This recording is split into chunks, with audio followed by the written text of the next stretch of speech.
Fala galera que assiste a Babologia, tudo bem com vocês? Aqui quem fala é Emílio Garcia e hoje nós vamos falar sobre insulina.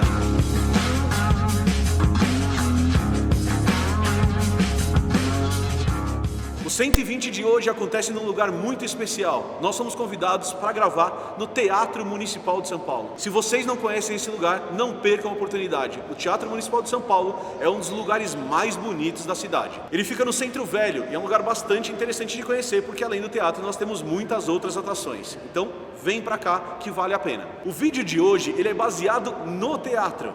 Então o que eu fiz foi uma pesquisa muito rápida sobre esse espaço e o que eu descobri foi que em 1922 aconteceu um evento muito importante que foi a Semana de Arte Moderna. Nessa semana, vários artistas, poetas, pintores, escritores se reuniram para discutir o que eles acreditavam que seria o futuro da arte. Uma outra coisa muito legal que estava acontecendo é que isso é uma resposta da arte a uma mudança que estava acontecendo no mundo. Se a gente lembrar dessa época, o que a gente tem é um cenário de pós-guerra. Esse cenário ele representa uma mudança da humanidade, em que tecnologias que estavam sendo desenvolvidas na Revolução Industrial finalmente começam a chegar à vida das pessoas. Então é na década de 20 que os carros começam a ficar famosos, é na década de 20 que os aviões começam a voar e que o mundo começa a diminuir de tamanho. Além disso, revoluções na medicina estavam acontecendo. E que eu vou explicar para vocês agora é uma dessas revoluções.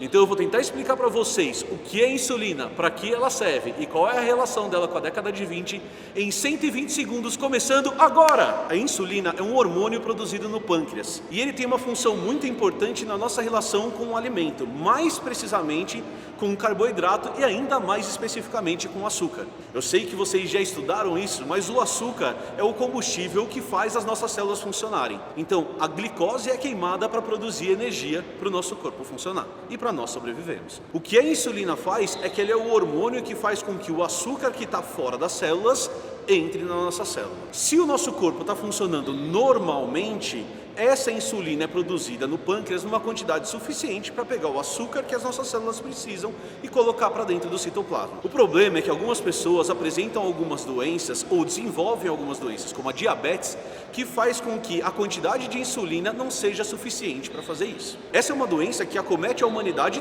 desde sempre, só que o tratamento para essa doença ele é extremamente recente. Foi na década de 20, com o desenvolvimento da medicina pós-guerra, então a medicina se desenvolveu muito durante a guerra, e foi na década de 20, na medicina pós-guerra, em que os pesquisadores relacionaram o pâncreas à produção de alguma substância que fazia esse papel de mediar a entrada de glicose nas células. Os primeiros trabalhos tentando resolver esse problema foram feitos da seguinte maneira: eles pegavam o pâncreas, maceravam o pâncreas, faziam um extrato desse pâncreas e injetavam nas pessoas para ver o efeito que isso ia ter. A descoberta desse processo aconteceu em 1921. O problema é que as pessoas tinham reações alérgicas a esse material. Só que em 1922 é que acontece a mágica. Em 1922, os pesquisadores eles purificaram esse extrato do pâncreas. E eles pegaram um hospital cheio de crianças prestes a morrer por causa da diabetes. Como essas crianças já estavam para morrer, eles injetaram esse extrato de pâncreas nessas crianças. A maioria dessas crianças estavam no que a gente chama de coma diabético.